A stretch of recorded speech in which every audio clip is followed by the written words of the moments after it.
কেউ কি এখন এই অবেলায় আমার প্রতি বাড়িয়ে দেবে হাত? আমার স্মৃতির ঝোপে ঝড়ে হরিণ কাঁদে অন্ধকারে, এখন আমার বুকের ভেতর শুকনো পাতা, বিষের মতো রাত। দ্বিধান্বিত দাঁড়িয়ে আছি একটি সাঁকোর কাছাকাছি, চোখ ফেরাতেই দেখি সাঁকো এক নিমেষে ভাঙল অকস্মাৎ।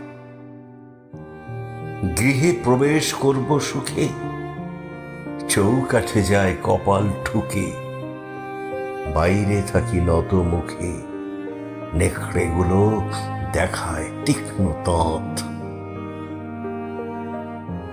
অপরাহ্নে ভালোবাসা চক্ষে নিয়ে গহন ভাষা, গান শোনালো সর্বনাশা। এই কি তবে মোহন অপঘাত? কেউ কি এখন এই অবেলায় আমার প্রতি বাড়িয়ে দেবে হাত?